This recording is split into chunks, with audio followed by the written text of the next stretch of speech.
오늘은 본문 말씀 사사기 6장 1절부터 10절까지의 말씀을 본문으로 여전히 찾으시는 하나님이란 제목으로 잠시 하나님의 말씀을 나누고 은혜 받기를 원합니다. 저희는 지금 사사기라는 말씀을 계속 살펴보고 있습니다. 사사기라는 말씀을 살펴보면서 저희가 느끼는 것은 이것입니다. 저희가 일주일 동안 새벽에 묵상하면서도 나누었는데 제가 묵상하면서 정말 제가 먼저 큰 은혜를 누렸습니다. 그것이 무엇이냐면 저희에게 밀려오는 것들에 저희가 저항하지 않으면 특히 죄, 특히 게으름 또는 특히 무력감, 특히 그리고 우리가 무뎌지는 것 이런 긍정적이지 못한 것들에 하나님 보시기에 긍정적이지 못한 것들에 저희가 저항하지 않으면 살아있는 자들의 특징이 저항하는 거잖아요. 저항하지 않으면 저희가 그것에 쫓기게 된다. 참 그걸 말씀 묵상하면서 은혜를 많이 받았는데 이 오늘 본문 말씀 6장에 이르기까지 사사기 1장부터 6장까지는 어떻게 이스라엘 백성이 처음에는 이 여호수아가 죽고 나서 가나안 땅에 들어가서 지파별로 할당된 땅을 위해 용감히 나아가잖아요. 유다 지파가 먼저 용감히 나아가잖아요. 그러다가 그들은 그 땅에 사는 죄악이 많은 이방인들, 가나안 족속들과 우상을 섬기는 가나안 족속들과 함께 살기로 마음을 먹습니다. 즉 그들에게 슬그머니 들어오는 부정적인 영향력들에 대해서 그저 같이 거하려고 합니다. 아예 산 깊숙이 있어갖고 골짜기에 있어서 들어가기도 힘들고 우리가 가봐야 큰 이득을 얻지 못할 땅이고 너무 두려운 존재들이 있어서 그냥 함께 적절히 그 경계선을 긋고 같이 살기로 마음먹습니다. 그런데 1장부터 5장에 보면 참 재밌습니다. 그들이 처음엔 같이 살다가 나중엔 그 이방인들에게 쫓겨다니게 되고 괴롭힘을 당하게 된다는 사실이죠. 오늘 본문 말씀도 정확히 그런 모습을 보여주고 있습니다. 6장 1절부터 5절 말씀까지요. 6절 초반부까지요. 이 말씀이 길게 읽었지만 간단히 말씀드리면 이 많은 지파들 중에 이스라엘 지파의 한 지파에게 여호와 앞에서 그들이 악을 행하니까 미디안이라는 이방 민족이 쳐들어와서 이스라엘을 이제 괴롭히는 장면이 등장합니다.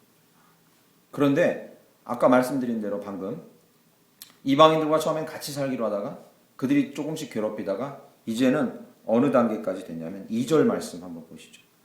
미디안의 손이 이스라엘을 이긴지라. 즉 이스라엘보다 세력이 커진 거죠. 엄청나게 세진 거죠.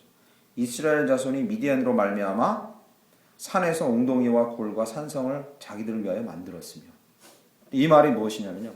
미디안인들의 공격이 너무 심하고 괴롭힘이 너무 심하니까 미디안인들이 떴다 하면 자기 집 놔두고 산으로 다 도망가는 거예요. 얼마나 비참합니까? 자기 집 다 놔두고 산으로 가서 굴을 만들고 그 안에서 숨어 살았다. 어떻게 다 이 지경까지 됐습니다. 처음에 이스라엘 백성은 그 가나안 땅을 점령하러 온 사람들이. 그런데 쫓기는 신세가 되어버린 거죠. 굴을 만들고 살았다고 얘기합니다.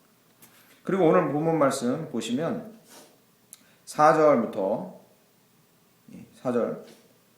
3절부터 보시면 이스라엘이 파종한 때면 미디안과 아말렉과 동방 사람들이 치러 올라와서 미디안만 올라오는 게 아니라 아말렉, 동방, 이방 민족들이 같이 다 떼거지로 올라와서 이스라엘이 이제 만만하게 보이니까 떼거지로 올라와서 파종한 때면 이게 뭘 의미하냐면요. 파종해서 거둘 만한 때가 되면 올라와서 이 미디안과 아말렉과 동방 사람들이 자기의 가축까지 다 올라와서 마치 메뚜기 때처럼 이스라엘이 갖고 있는 먹을 양식들을 다 해치워버리고 간다. 싹쓸이 해버리고 간다. 얼마나 두려움이 심했겠습니까? 막 메뚜기 때처럼 막 세 부족이 주변에 있는 이방 민족들이 힘을 합쳐 올라와서 이스라엘을 막 완전히 노략질을 하고 간다는 거죠. 그래서 6절 말씀 이스라엘이 미디안으로 말미암아 궁핍함이 심한지라 이렇게 써있습니다. 고통이 엄청나게 심한데 여러분 지금 가을이 됐잖아요. 가을을 천고마비라고 하잖아요. 하늘은 높고 말은 살찐다. 이 말이 중국에서 온 그 고사성어인데 이것이 긍정적인 얘기가 아니라는 걸 여러분 알고 계실 겁니다. 이건 부정적인 얘기입니다.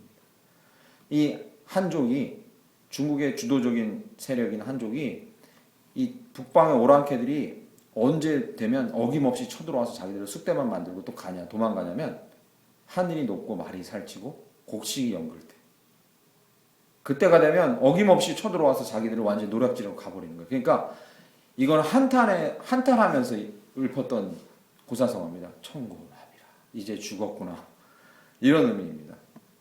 우리는 이제 완전히 노략질 당했구나. 이런 의미죠. 마치 이스라엘 백성도 그랬을 거예요. 그때가 되면 이제 어김없이 우리가 먹을 것이 많을 때 와서 다 쓸어가 버려요. 얼마나 괴로웠겠습니까? 여러분 오늘 본문 말씀에도 이 사사기에 똑같이 반복해서 등장하는 패턴이 등장합니다. 이런 괴로운 상황 가운데 있는 이스라엘 그들의 모습에서 똑같은 패턴이 등장합니다. 1절에 그들이 악을 행하매, 그죠? 1절에서 6절까지요. 그들이 고통을 당하매. 그리고요 6절에요. 궁핍함이 심한지라 이에 이스라엘 자손이 여호와께 부르짖었더라. 사사기에 나오는 공식이라는 거 지난주에 말씀드렸죠. 그죠? 그들이 여호와께 악을 행하고 그들이 당하는 고통이 너무 심하고 그리고요 드디어 그들은 하나님께 부르짖게 된다는 거죠. 이것이 사사기에 나오는 공식과 같은 이 패턴입니다.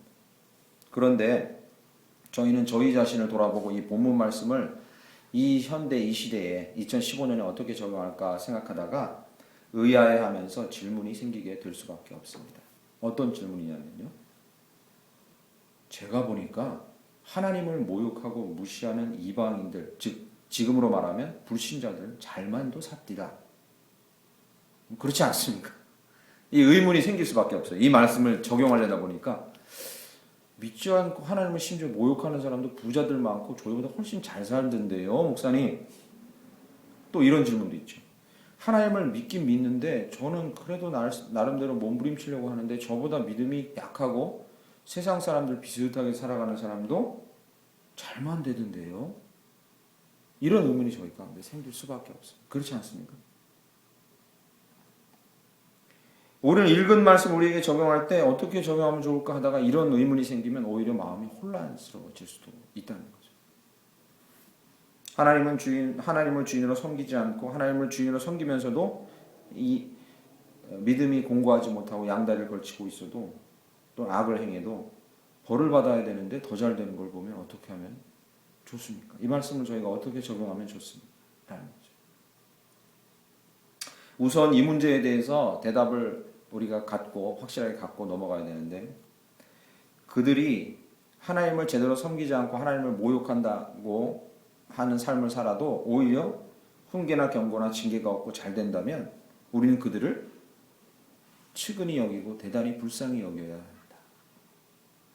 왜냐하면 두 가지 가능성 때문에 그런 거죠. 첫 번째, 하나님이 엄청 되게 찌시려고 벼르고 계신 것 하나 1번 다리 몽둥이 부러질 거 몸이 완전히 박살날 하나님이 오랫동안 기다리시고 벼르고 계신 그들은 이 성경 말씀에 보면 결코 악을 그대로 보지 않으시고 잘못된 걸 그대로 보지 않으신 하나님 앞에서 지금 풍전등화와 같은 상태에 있다. 오히려 불쌍히 여겨야 돼요. 지금 좀 잘 되는 것 같아도 반드시 하나님은 그 의를 이루실 것이기 때문에 할렐루야. 두 번째는요, 이 이유 때문에 그렇습니다. 그들이 육신의 정욕대로 행하는데 하나님이 계속 경고를 주시는데도 돌이키지 않는 건 하나님께서 그들을 육신의 정욕대로 내버려 두셨기 때문이라는 거죠. 이게 로마서 1장 24절에 사도 바울이 하고 있는 이야기입니다. 그들이 하나님의 몇 번의 경고를 받았지만 그들이 마음의 완악함으로 돌아서지 않으니까 하나님께서 그들을 마음의 정욕대로 더러움에 내버려 두셨다는 거죠. 성경은 뭐라고 얘기합니까? 사생아가 아닌 이상 하나님은 매를 들어야 마땅합니다. 그런데 그렇지 않다는 건 뭡니까? 포기하시고 내버려 두셨다. 1번으로 다시 돌아가는 거죠. 언젠가 크게 무슨 일이 생겨도 생길 것이다. 그러므로 첫 번째 저희가 한 질문에 대해서는 비교적 답을 쉽게 얻을 수 있습니다. 뭐냐면 왜 불신자들과 하나님을 제대로 섬기지 않는 자들도 잘 됩니까? 내버려 두십시오. 이런 이유 때문에 그렇습니다. 하나님이 참고 기다리고 계시거나 또는 내버려 두신 것이죠. 그들은 정말 불쌍히 여겨야 할 자들입니다. 저희가 오히려 더 기도해 주어야 할 자들이죠. 부러워해서는 안 되죠. 그런데 오늘 본문 말씀과 관련해서 또 한 가지 의문이 또 생깁니다. 이 첫 번째 의문은 해결됐는데 또 한 가지 의문이 생겨요. 어떤 의문이냐면 이겁니다. 하나님께서 만약에 우리가 죄를 짓는 족족 와서 죄를 징계하시고 죄를 짓는 족족 그대로 와갖고 바로바로 벌을 주신다면 이 땅에 살아남을 놈이 얼마나 있겠습니까? 죄송합니다. 놈이라고 얘기해서. 죄 짓는 족족 와서 하나님이 기계적으로 10 정도의 죄를 지었으면 10 정도의 벌을 내리는 산술 계산을 해가지고 만약에 죄의 징계를 하신다면 그건 또 어떻게 되겠습니까? 뭐 이렇게 만약에 사사기처럼 하나님이 죄를 짓는 족족 와서 이렇게 징계하신다면 이 땅에 생존하는 사람들이 있겠습니까? 그런 질문을 우리가 가질 수도 있습니다. 당연하지 않습니까? 그죠? 하나님은 오늘 본문 말씀을 통해서요. 오늘 본문 말씀은 사사기에 반복되는 패턴을 깨고 있습니다.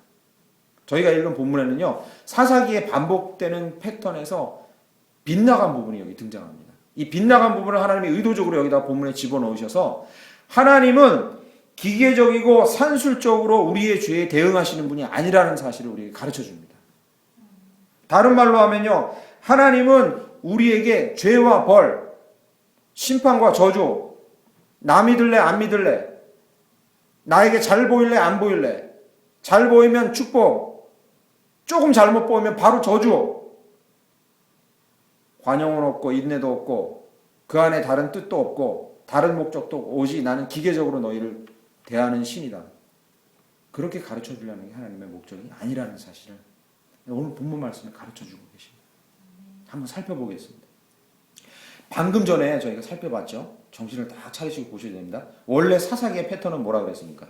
죄악을 행함, 고통을 엄청나게 받음, 부르짖음, 그 다음 뭐가 나오죠? 사사가 등장해서 구원함. 그게 사사기에 등장하는 이 기드온 이야기 빼고 나머지 대부분의 이야기입니다. 그런데 오늘 기드온의 이야기에서는 이 사실이 숨겨져 있지만 기드온의 이야기에서만 드러납니다. 6절 말씀 보시죠. 6절. 이스라엘이 미디안으로 말미암아 궁핍함이 심한지라 이에 이스라엘 자손이 여호와께 부르짖었더라. 부르짖죠?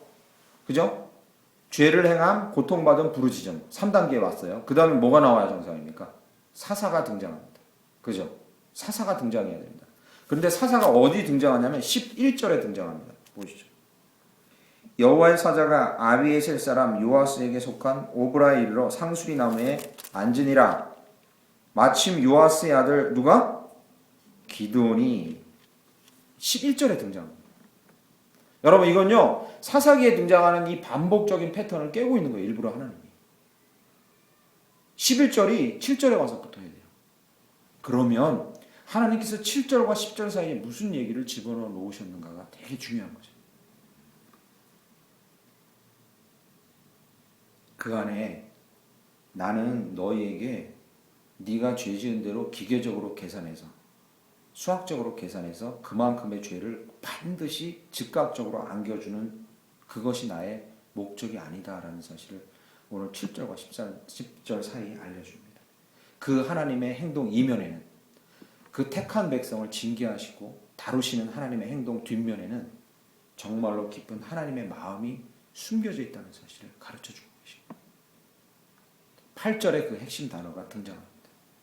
보시겠습니다. 8절에 여호와께서 이스라엘 자손에게 한 선지자를 보내시니. 할렐루야. 핵심 단어가요. 보내시니라는 단어입니다. 여러분 사사기에는 선지자라는 단어가 잘 등장하지 않습니다. 그렇다고 존재하지 않았던 건 아닌데 일부러 이렇게 등장시키지 않습니다. 왜겠습니까? 하나님의 뜻을 심판과 징계로 드러내는 자는 누구였습니까? 사사였기 때문에 선지자가 본격적으로 등장도 안 했고 좀 뒤에 등장하고 왕정시대에 있었어도 본격적으로 본문에 써놓지 않고 있습니다. 그런데 오늘 본문 말씀에 이 사사기를 통틀어서 흔하지 않은 단어 선지자를 보냈다는 이 문장이 등장하고 있습니다. 왜겠습니까? 이게 중요한 거죠. 이게 정말 중요한 겁니다. 이게 정말 중요합니다. 하나님께서는 사사를 세워 바로 구원하시면 되는데 선지자를 보내셨다 이렇게 쓰고 있습니다. 선지자가 어떤 인물입니까? 잘 들으세요. 선지자가 어떤 인물입니까? 하나님이 언약을 맺고 택한 백성에게 자기의 마음과 자기의 경고를 계속해서 주기 위해서 돌이키라고 자기의 마음을 알려주고 자기의 경고를 주시기 위해서 계속해서 보내는 특별한 직분을 맡은 자입니다.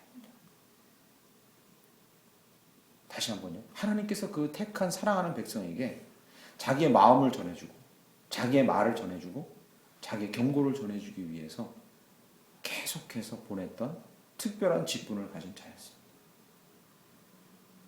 여러분, 사사를 들어서 기도를 들어서 빨리 구원하시면 되는데 하나님은요 그들에게 이 반복되는 패턴, 죄를 짓고 고통받고 부르짖고 사사가 오는 이 패턴에서 이스라엘 백성이 이것조차도 기계적으로 매너리즘에 빠지지 않기를 원했어요. 이 모든 과정에서 하나님이 이스라엘에게 원하셨던 게 무엇인가 제대로 알길 원했어요. 그게 뭐죠? 나는 니네들이 나의 율법을 기계적으로 잘 지키는 백성이 되는 게 원하는 게 아니라 나의 마음, 너희를 사랑하는 나의 마음을 깊이 깨닫고 내가 너희를 백성 삼은 목적을 깨닫고 나와의 친밀함을 회복하고 나와 정말 가까운 관계로 사랑을 누리는 자가 되기를 원한다는 하나님의 마음을 전해주기를 원했던 거죠. 할렐루야. 그래서 선지자를 먼저 보냈다는 거죠.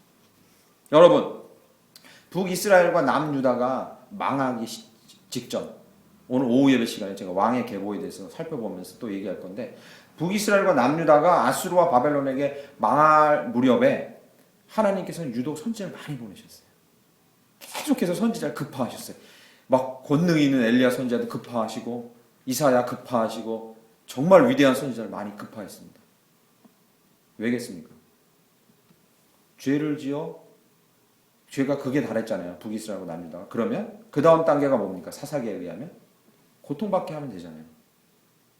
하나님은 고통받는 이 포로로 끌려가서 고통받게 하는 이 끔찍한 일을 당하기 전에 계속 선지자를 통해서 뭘 전해준 거예요? 내가 원하는 게 뭔지 좀 알아달라고 계속 선지자를 보내는 거예요. 뭐예요? 나의 사랑을 받아줘라. 나와의 친밀함을 누리자. 나와의 관계를 회복하자. 계속 그 얘기를 하고 계신 거예요. 그래서 하나님께서 오늘 본문 말씀을 통해 이 이스라엘 백성에게 그리고 저희에게 주시려고 하는 이 이야기 분명히 짚고 넘어가길 원하신 건 두 가지입니다. 하나는 오해하지 말라는 거예요. 순종과 불순종, 복과 저주, 너는 종 나는 주인, 너는 내 말 듣고 내가 종이에 써준 그 돌판에 써준 계명 지켜야 될 자고 나는 너를 그렇게 지켜보다가 안 지키면 벌 줄 자. 이런 상벌 주는 신으로서 나를 여기면 안 된다. 그것이 내 목적이 아니라는 거죠. 하나님과 이스라엘 백성 사이에는 이것을 뛰어넘은 이 기계적이고 계산적인 관계를 뛰어넘은 다른 게 있다는 거죠. 나를 이렇게 오해하지 말라는 겁니다. 그러면요. 하나님은 이 사실을 짚고 넘어가길 원하셨습니다. 정말로 기억해야 될 중요한 사실. 이스라엘을 택하시고 복 주시고 율법과 규례를 주신 이유는 하나님께서 그들과 더 친밀하게 되기를 원하시며 할렐루야. 그의 사랑을 받아들이길 원하시고 그분과의 깊은 관계 가운데 나오길 원하시는 하나님의 마음이었다는 거죠. 이것은 하나님의 창조의 목적이었어요. 온 세상이 없을 때, 우주가 없을 때 하나님은 우주를 만들 필요가 없으셨고 반드시 우주를 만들어야 할 의무가 없으셨던 분이에요. 그럴 의무가 전혀 없으셨어요. 왜 그것을 만드셨습니까? 목적은 하나예요. 피조물을 만드시고 그 하나님 보시기에 너무나도 부족하고 보잘것없는 피조물과도 교제하기를 원하셨던 거죠. 왜? 그의 성품 자체가 교제하기를 원하시는 성품입니다. 그의 창조 목적도 교제요. 그의 구원의 목적도 교제요. 지금 우리를 다스리는 목적도 우리와 기쁜 교제를 나누시길 원하신다. 할렐루야. 하나님은 이 목적을 이스라엘과 저희들에게 계속 가르쳐 주시기 위해 두 가지를 멈추지 않고 하시는 거예요. 오늘 본문 말씀 8절에 보내다라는 단어의 근거에서 말씀드리면 두 가지를 멈추지 않고 하세요. 하나는 언제든지 하나님이 먼저 우리를 찾아오세요. 할렐루야. 할렐루야. 언제든지 하나님이 먼저 우리를 찾아오신다는 거죠. 오늘 본문 말씀에 잘 보세요. 오늘 본문 말씀이에요. 이스라엘 백성이 자기들의 입장에서 생각하면 이렇게 생각할 거예요. 우리가 너무 고통스러워서 부르짖으니까 하나님이 우리에게 오셨구나. 사람은 그 앞수를 내다보지 못하고 이렇게 생각해요.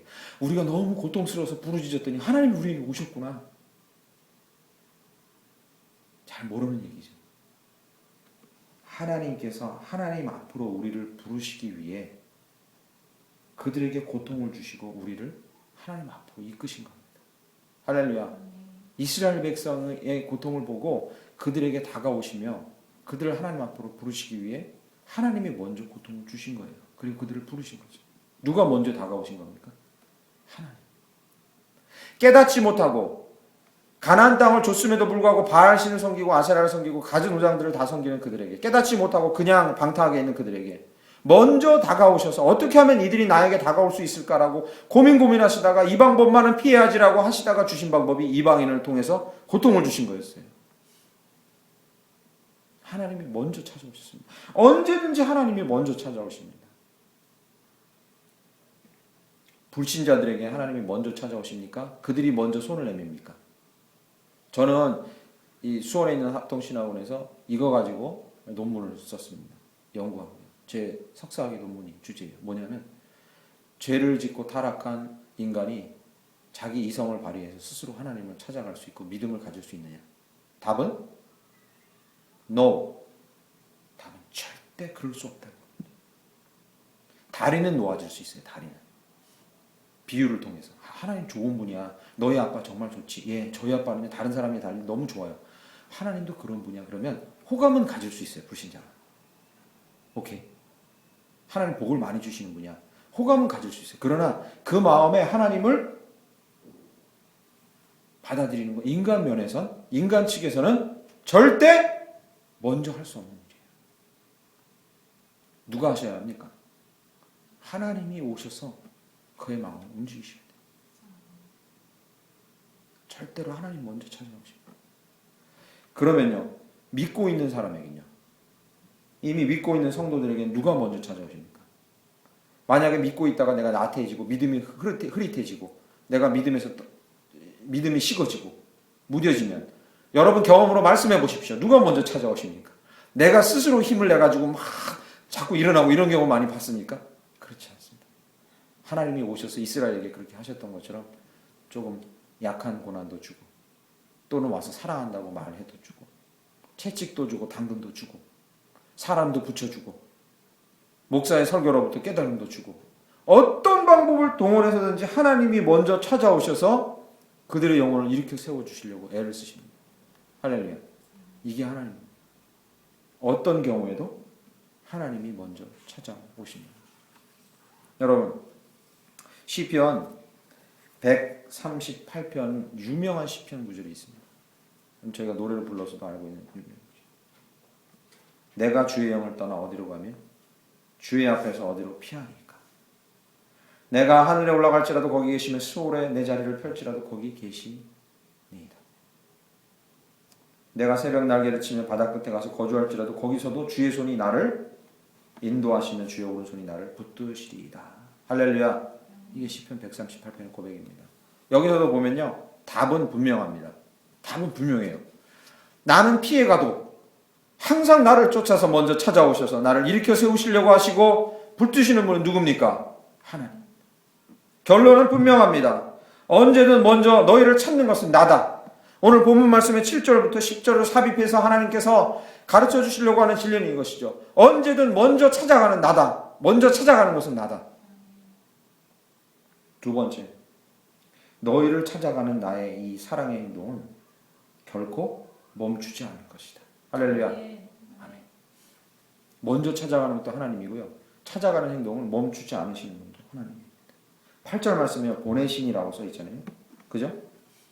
10절 말씀에 이렇게 얘기합니다. 내가 10절 초반부에 보세요. 내가 또 너에게 이르기를 써 있죠. 보셨죠? 하나님이 보내시고 선지자를 보내시고 하나님이 자기의 마음을 일러 주십니다. 그런데 어떻게? 또 거듭 계속해서 끊임없이 찾아가고 끊임없이 이르시고 끊임없이 선지자를 보내셨습니다. 끊임없이 선지자를 보내셨습니다. 배신하고 무시하고 선지자를 핍박하고 거짓 선지자를 통해서 가리워도 끊임없이 하나님은 보내시고 또 보내셨습니다. 아담 이후 이 세상에 수도 없이 많은 선지자를 보내시고 또 보내셨습니다. 그러나 그 선지자를 다 사람들이 비난하고 죽였기에 하나님은 급기야 누구까지 보내셨습니까? 아들 예수까지 보내셨습니다. 그의 사랑을 표현하시려고 어떻게든지 하시다가 급기야 아들까지 내어주십니다. 히브리서 1장 1절과 2절은 이렇게 얘기합니다. 옛날에 선지자들을 통하여 여러 부분과 여러 모양으로 우리 조상들에게 말씀하신 그 하나님이 계속 말씀하신 그 하나님, 드디어 이 모든 마지막 날에 급하시니까 누굴 보내셨어요? 이제 아들 예수를 보내셨어요. 정말 이제는 결정적인 이 시스템 자체를 바꿔야겠다. 나와 사랑을 맺는 방식에 대해서 내 백성이 도저히 할 수 없구나. 이렇게 시스템 자체를 바꿔야겠다고 예수를 보내시고 그를 죽이셔서 새로운 시스템을 만드셨죠. 새 마음과 새 영을 아예 부어주셨잖아요. 이 두 가지를 여러분 꼭 기억하십시오. 사는 날 동안에 절대로 잊지 마십시오. 하나님은 먼저 저희를 찾아오십니다. 저희가 먼저 하나님을 찾는 게 아닙니다. 이 말이 의미하는 걸 여러분 조금 이따가 함께 살펴보겠습니다. 두 번째는요. 우리를 찾으시는 하나님의 이 손길은 결코 멈춤이 없다라는 사실을 살아가시는 동안에 평생 잊지 않으시길 간절히 축원합니다. 여러분 저 같으면 절대로 이렇게 안 하겠어요. 그래서 하나님에 대해서 제가 별명을 붙여드리면 벨이 없는 존재입니다. 사람들이 있어요. 너는 벨도 없냐? 자존심도 없냐? 하나님은 벨이 없는 것 같아요. 맞는 것 같아요. 이건 무슨 손바닥도 마주쳐야 박수가 나는데 이쪽에서는 그렇게 냉담하고 가끔 사랑 표현을 하는데 그렇게 찐득하고 끈적거리고 지속적으로 사랑 표현을 할 수 있을까? 이건 뭐 우주적인 차원에서 짝사랑도 아니고 어떻게 이렇게 계속 할 수 있을까? 저는 그렇게 할 수 없을 겁니다. 그러나 거부하는 자들에게 끊임없이 다가오시는 하나님을 우리는 고백해요. 그것이 하나님이라고 고백해요. 그런데 더 중요한 사실이 있습니다. 그렇게 찾아오셨을 뿐만 아니라 지금도 여전히 찾아오고 계신다는 거죠. 할렐루야. 지금도 여전히 저에게 찾아오신다는 거죠. 지금도 여전히 찾아오십니다. 지금도 이 땅에 있는 수많은 불신자들과 열방에 있는 불신자들을 위해서 찾아오고 계십니다. 목사님, 뭐 하늘에 예수님이 재림하셨다고 뭐 공중에 구름이 말리고 뭐 이런 일도 없었어요. 예수님이 뭐 특별한 기적을 보여주셨습니까? 이런 일이 흔하지 않지 않습니까? 세상에. 이 땅이 극심한 혼란 가운데 있습니다. 정말로 이 20대, 30대 청년들이 이 대한민국을 놓고 하는 얘기를 여러분 들으셨습니까? 헬조선이라고 합니다. 헬조선이라는 말은 이 땅은 지옥이다라고 얘기합니다. 청년들 사이에서 도는 얘기예요. 이미 SNS에는 완전히 퍼졌고 이제 공식적인 포털 사이트 다음이나 네이버에도 치면 첫 단어로 헬조선 이런 단어가 뜹니다. 이 땅은 망한 나라다. 젊은이들이 막 그런 얘기를 해야 됩니다. 이 땅이 극심한 혼란 가운데 있고 부정적인 얘기 가운데 있습니다. 자신을 믿었던 인간들이 자신 스스로에 대해서 처절하게 후회하고 절망하고 그리고 실망하는 세대입니다. 잘 보십시오. 이게 하나님이 찾아오고 계신 거예요. 이게 하나님이 찾아오고 계신 겁니다. 왜요? 이제 나에게 손을 좀 내밀어. 이제 나에게 부르짖어 보라고. 이제 나에게 회개해 보라고. 이제 나에게 회개해 보라고 찾아오고 계신 겁니다. 그래서 감히 말씀드리건대 지금 이 나라에 이런 상황을 놓고 한숨을 쉴 게 아니라 저희는 오히려 감사해요. 감사해요. 하나님 깨닫게 해주시는 역사를 주셔서 감사합니다. 우리 이민족이 회개할 수 있도록 인도해 주셔서 감사합니다. 지금도 찾아오고 계십니다. 하나님은 믿는 우리들에게도 지금 이 더 충만한 교회에 있는 저희들에게도 계속해서 지금도 찾아오고 계신 줄 믿습니다. 물론 하나님은 우리 안에 내주하고 계시죠. 그러나 지금도 찾아오신다는 이 개념은 뭐냐면 무뎌진 우리 영혼과 무뎌진 우리의 삶을 깨우기 위해서 지금도 계속해서 우리 안에서 일하고 계시다는 거죠.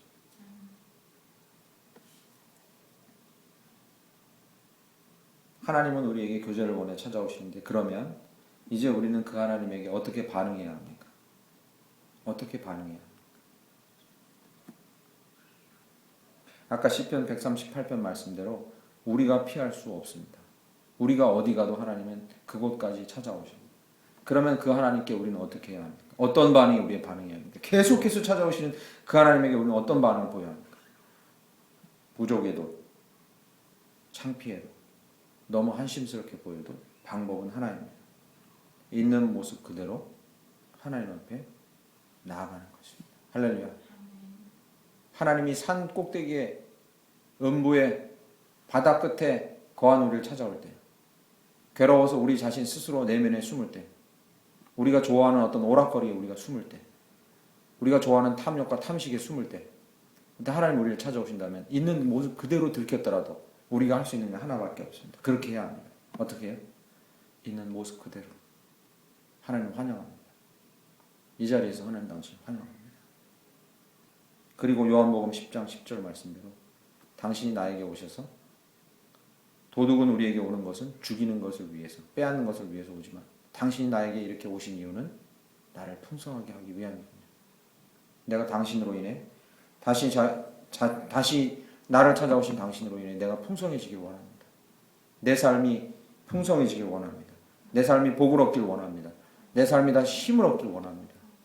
그런 고백으로 하나님의 손을 붙잡으시면 됩니다. 계속해서 찾아오고 계십니다. 계속해서. 우리는 그 손을 붙잡으면 됩니다. 있는 모습 그대로 붙잡으면 됩니다. 하나님께서 우리의 그 모습을 보시고 예수님이 약속하셨던 것처럼 내가 온 것은, 거기도 온다는 단어를 쓰죠. 요한복음 10장 10절에 내가 온 것은 결코 파괴하고 죽이려는 게 아니라, 빼앗으려는 게 아니라 생명을 주고 풍성히 주는 것이라. 그것을 내가 받겠습니다. 누리겠습니다.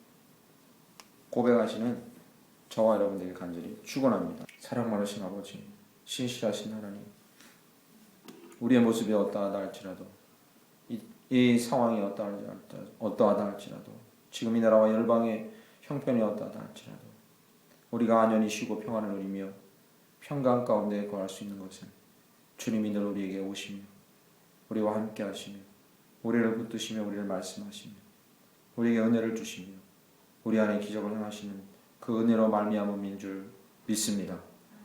주여 순간순간 우리에게 다가오시며 찾아오시고 우리를 일깨워 주시고 우리를 각성시켜 주시고 감동을 주시며 우리를 깨닫게 하시는 그 하나님에게 더 집중하는 한 주간과 일생을 살아감으로 우리가 주와 긴밀한 동행을 통해서 주님이 주시는 이 풍성한 생명력과 풍성한 은혜들을 하나도 남김없이 누리며 사명을 감당하는 자들 되게 해 주시옵소서. 더 충만한 게 모든 성도들에게 이러한 은혜를 더 특별히 크게 부어주시사 주님 저들의 삶에 아버지 하나님으로 인한 예수 그리스도로 인한 놀라운 간증들이, 너무나도 놀라운 간증들이 넘쳐나는 삶을 살아갈 수 있게 하여 주시옵소서. 늘 멈추지 않고 저희와 찾아와 주셔서 감사합니다. 그 사랑에 호응하며 그 사랑을 누리는 자들로 평생 살아가게 해 주시옵소서. 예수 그리스도 이름으로 기도드립니다. 아멘.